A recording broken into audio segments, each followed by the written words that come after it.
Sa gitna ng matinding traffic sa NLEX Marilao kanina, tumambad sa mga motorista ang AUV na nakatagilid sa gilid ng expressway. Nadamay pala ito matapos tumama ang isang truck sa Marilao Interchange Bridge sa northbound lane. Kita pa sa kalsada ang baka na bumagsak mula sa tulay dahil sa pagtama ng truck.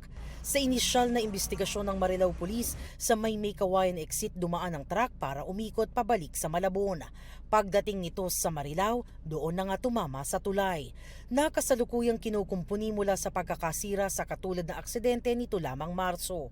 Pagkatama niya, dahil sa impact, nahulog po yung porsyon ng beam na nangyari naman na tumama doon sa nakasunod ng trailer truck. Kaya nawalan ng control ng yung driver dahilan para bumaliktad ito, nagpagulong-gulong sa kalsada. Nasawi ang 54 anyos na pasahero ng AUV. Ginagamot naman sa ospital sa Bukawi ang iba pang pasahero, kabilang ang batang 2 taong gulang. May average vertical clearance ang Marilao Interchange Bridge na 4.5 meters at ang pwede lang dumaan dito ay may taas na 4.27 meters. Malamang lagpas po ito sa 4.27 meters na vertical clearance, kaya sumabit po siya sa tulay ng Marilao Bridge.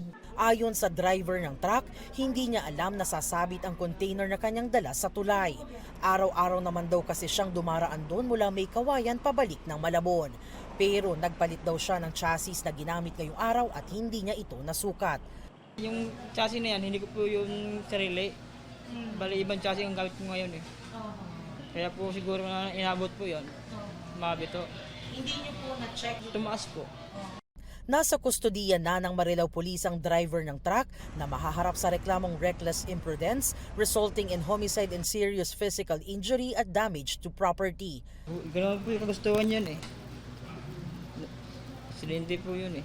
Sincere na po sa pamilya po. Hindi ko sinasadya yun. Ang insidente nagdulot din ng matinding traffic na umabot sa northbound lane ng Balintawak Toll Plaza. Ayon sa pamunuan ng NLEX, may mga driver na nakalulusot sa kabila ng pagbabantay nila sa mga exit sa Karuhatan, Mindanao Avenue at Balintawak.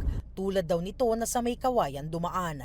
Titingnan po ulit namin kung paano pa po namin talagang mapaiting, maliban na po yung close coordination po namin sa mga nag-business po ng tracking, lalo-lalo pa yung mga matataas, para sana wala na po talagang mangyaring ganito.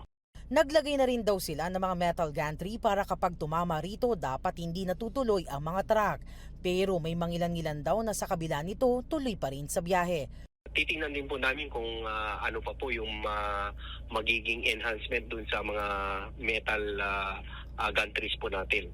Mga bandang alas 9 o alas 10 ng gabi, sisimulan ng NLEX na magsara ng isang lane para maipagpatuloy ang kinukumpuni sa bahagi ng Marilao Bridge, pati na ang nasira dahil sa aksidente ngayong araw.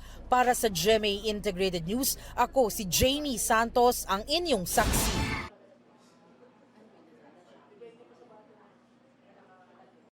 Mga kapuso, maging una sa saksi. Mag-subscribe sa GMA Integrated News sa YouTube para sa iba't ibang balita.